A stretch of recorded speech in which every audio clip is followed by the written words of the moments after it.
My sister-in-law stood in the middle of my anniversary party, holding her wine glass like she was about to make a toast. But instead, she destroyed my life. She loudly told everyone that I had been having an affair for months. My husband's parents looked at me like I was garbage.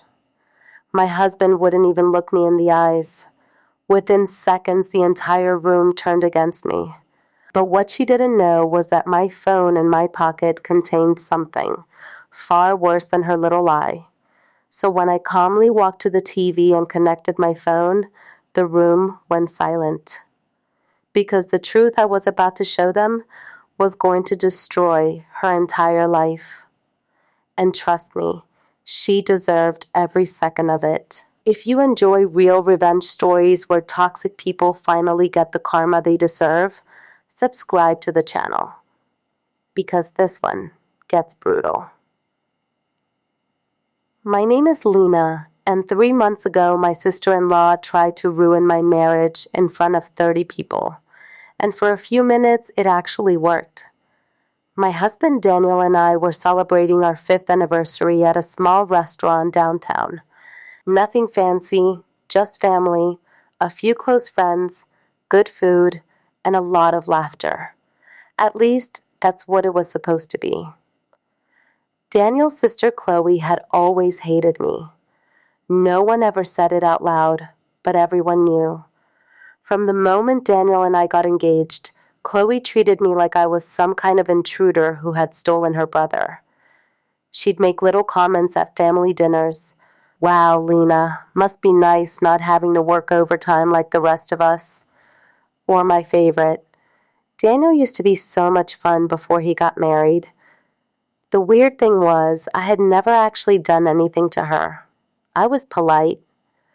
I brought gifts. I even helped plan her birthday party one year. But Chloe had one of those personalities where someone had to be the villain.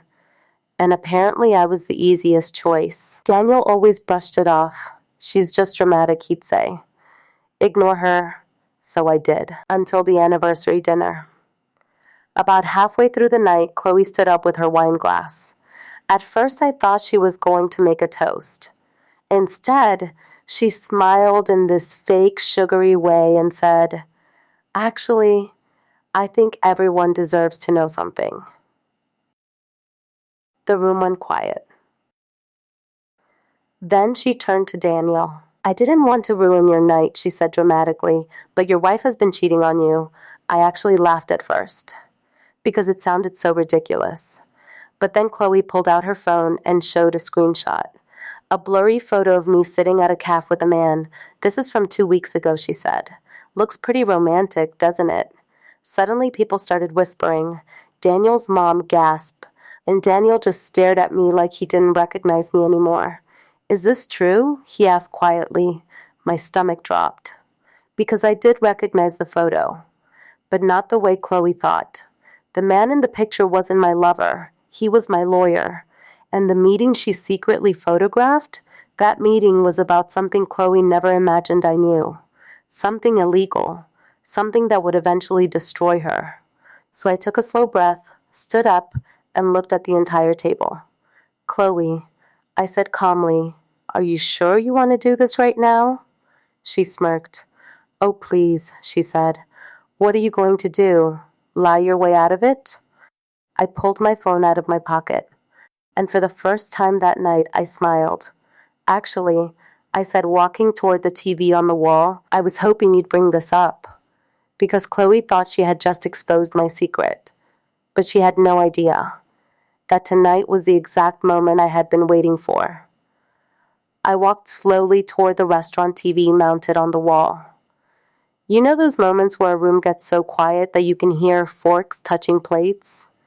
Yeah, it was exactly like that. Everyone was staring at me. Some people looked angry. Some looked disappointed. But Chloe? She looked thrilled. She thought she had just humiliated me in front of my husband, his parents, and half our friends. "Go ahead," she said, crossing her arms. "Explain the romantic coffee date." I calmly picked up the TV remote and switched the input. Then I connected my phone. The screen lit up. But instead of the photo she showed everyone, I opened a video recording. Before we continue, I said, looking at Daniel, you should probably know who that man in the picture actually is. I tapped play. The video started. It was the CAF meeting Chloe secretly photographed. Except this version had audio. The man sitting across from me leaned forward and said clearly, Mrs. Carter, the financial documents you brought are serious. If these records are real, your sister-in-law has been moving money through 3 different accounts. The entire room froze. Someone whispered, wait, what?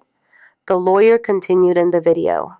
Based on what you've shown me, it looks like she's been siphoning funds from her employer for almost a year. Now the room wasn't quiet anymore. People started murmuring. Daniel slowly turned toward Chloe, but I wasn't finished. I paused the video and turned to the crowd. For context, I said calmly, Chloe works as an accountant for a medical supply company. Chloe's face had turned pale. Lena, she started. I held up a finger. No, Chloe, remember? You wanted everyone to hear the truth. Then I played the next clip. This one showed bank transfers, account numbers, and documents my lawyer had been reviewing. The lawyer's voice echoed through the restaurant. If the company audits these accounts, she could face charges for embezzlement and financial fraud. Someone at the table gasped. Daniel's dad leaned forward in disbelief. Chloe, what is this? Chloe stood up so quickly, her chair scraped the floor. This is insane.